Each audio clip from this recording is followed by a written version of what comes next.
যখন তুমি বারবার দোয়া করেও তুমি কোনো ফলই পাচ্ছ না, তোমার দোয়া কবুলের কোনো ইশারাই তুমি পাচ্ছ না, যার অপেক্ষায় তুমি আছো তাকে পাওয়ার আশা ভরসাও তুমি পাচ্ছ না, তাহলে শোনো, যখন আল্লাহ তোমার থেকে কোনো কিছুকে অজানা রাখে, তাহলে এটা ভাববে যে তুমি এই নিয়ামত থেকে বঞ্চিত হচ্ছ, অথবা তোমার হাতে কিছুই আসেনি।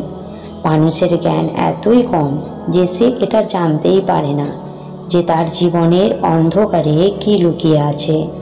আল্লাহ আমাদের বলেন যে তোমার এমন কি হয়ে গেল যে তুমি আল্লাহর উপর তাওয়াক্কুল করো না। এটা মনে রাখো, সকল চাওয়া পাওয়ার চাবিকাঠি একমাত্র আল্লাহর কাছেই আছে। যদি আজ কোনো জিনিস না পাওয়ার ভয় তোমাকে অস্থির করে আর তোমার মনে হয় তোমার দোয়ার কোনো আশাই নেই, তাহলে শুনো, হাদিসে এসেছে যারা আল্লাহর কাছে এমন দোয়া করে যার মতো কোনো গুনাহ বা সম্পর্ক ছিন্নকারীর কোনো ইচ্ছা না থাকে, তাহলে হয়তো সে যা চায় তা দিয়ে দেয়, অথবা সে দোয়ায় বারবার কোনো বিপদ দূর করে দেন।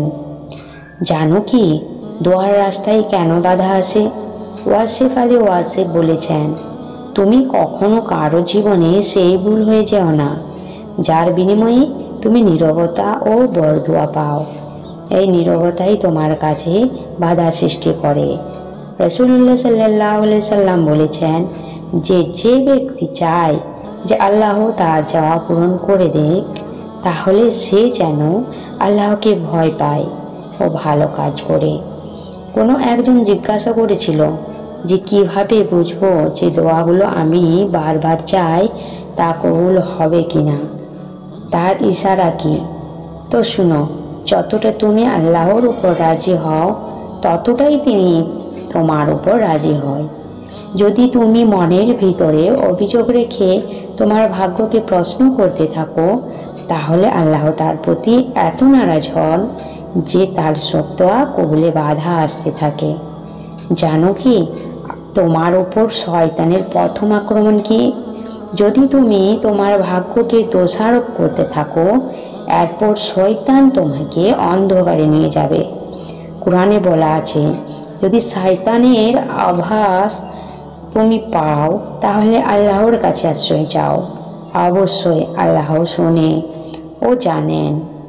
এটা মনে রাখো, তিনি রহমান, তিনি রহিম, তিনি তোমাকে কখনো একা ছাড়েননি আর ছাড়বেনও না।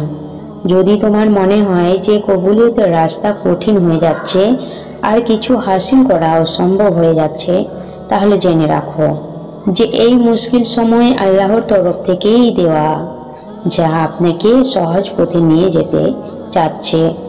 জানো কি যেসব জিনিস আজ তোমাকে সিজদা করতে বাধ্য করছে, সেগুলো আল্লাহর তরফ থেকে পুরস্কার, সেই চাওয়া, সেই দোয়া আর সেই সম্পর্ক যার জন্য তুমি দোয়া করো, সেটা আল্লাহর তরফ থেকে এই ইশারা যে তার বান্দা তার প্রতি বিশ্বাস ও ভরসা বজায় রাখো। তুমি হতাশ হবে না, তিনি তোমাকে রাস্তা দেখাবে। যদি তোমার দোয়া কবুলিয়তে বাধা আসছে আর তোমার কাছে সব অসম্ভব মনে হচ্ছে, তাহলে শোনো, যখন তুমি আল্লাহর কাছে দোয়া চাইতে থাকো, তখন আল্লাহ কোথাও না কোথাও কারো মনে তোমার খেয়াল এনে দেন। তিনি নিজেই তোমার পথ সরল বানান আর তোমার মনে হয় তোমার দোয়া কবুল হচ্ছে না। মনে রাখবে, তোমার এই মন আল্লাহর হাতে, তিনি এটাকে যেদিকে খুশি সেদিকেই পরিচালিত করতে পারেন। এক হাদিসে এসেছে যে তুমি নিজেকে কখনো কোনো বদদোয়া দিও না, আর যখন যা চাও তা তোমাকে দেওয়া হয়। যদি খেয়াল করো যে দোয়া কবুলের খাস আলামত কি, এটা হচ্ছে তোমার কষ্ট, তোমার অস্থিরতা শেষ করে দেয়, তুমি অভিযোগ করা ছেড়ে দাও, তুমি আল্লাহ শুকরিয়া আদায় করতে থাকো, তুমি মানুষকে বাদ দিয়ে নিজের স্রষ্টার সামনে কাঁদতে শুরু করো, অন্য কাউকে তোমার মনের কথা না বলে আল্লাহর কাছে জানাতে শুরু করতে থাকো। নেক কাজ তোমাকে সহজ লাগে এবং সেজদায় শান্তি পাও। গুনাহ থেকে বিরত থাকো। তুমি নিজেকে ভাগ্যবান মনে করতে থাকো।